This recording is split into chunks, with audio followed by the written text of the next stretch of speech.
Friends, మనం శ్రీమద్ వాల్మీకి రామాయణం నుంచి ఒక ప్రశ్నను పరిశీలిద్దాం.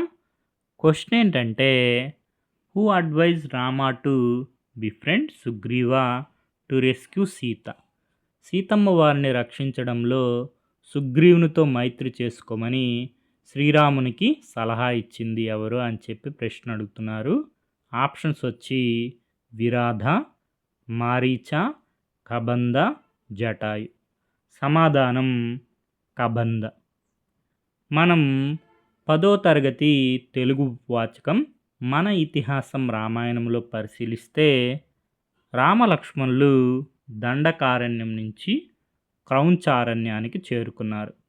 అక్కడి వనంలో భయంకరుడైన ఒక రాక్షసుని చూశారు. అతని తల మెడ కనపడడం లేదు. కడుపు భాగంలో ముఖముంది. రొమ్ము మీద ఒకే కన్ను ఉంది. యోజనం పొడవు వ్యాపించిన చేతులు. ఆ చేతులతో పక్షులను, మృగాలను పట్టి తింటాడు. అతని పేరు కబంధుడు. తన సమీపంలోకి వచ్చిన రామలక్ష్మణులను అమాంతంగా 2 చేతులతో పట్టుకున్నాడు. అతని చేతుల్లో చిక్కితే తప్పించుకోవడం ఎవ్వరి తరము కాదు. అందుకే కబంధ హస్తాలు అన్న జాతీయం పుట్టుకొచ్చింది. కబంధుడు రామలక్ష్మణులను భక్షించడానికి నోరు తెరిచాడు. అన్నదమ్ములిద్దరూ తమ ఖడ్గాలతో అనాయాసంగా వాడి భుజాలను నరికివేశారు. కబంధుడు కుప్పకూలాడు. రామలక్ష్మణుల గురించి తెలుసుకున్నాడు. తన గురించి చెప్పుకున్నాడు. శాప కారణంగా తనకి వికృత రూపం ప్రాప్తించిందన్నాడు. శ్రీరాముడు కబంధునితో, మాకు రావణుని పేరు మాత్రమే తెలిసింది. అతని రూపం, ఉండే చోటు, శక్తి సామర్థ్యాలు తెలియవు. వాటిని చెప్పవలసిందని అడిగాడు. సమాధానంగా కబంధుడు, శ్రీరామ, నాకిప్పుడు దివ్యజ్ఞానం లేదు. నా శరీరాన్ని దహిస్తే నా నిజరూపం వస్తుంది. అప్పుడు చెప్పగలనన్నాడు.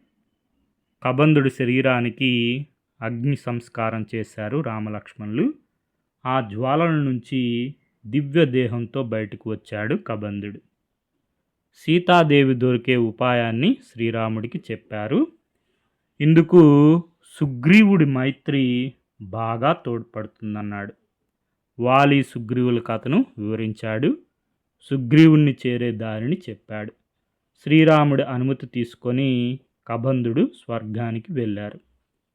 సుగ్రీవునితో మైత్రి చేసుకోమని శ్రీరామునికి సలహా ఇచ్చింది ఎవరు? కబంధుడు. మూలం 10వ తరగతి తెలుగు వాచకం మన ఇతిహాసం Ramayanam. Okay friends, thank you for watching.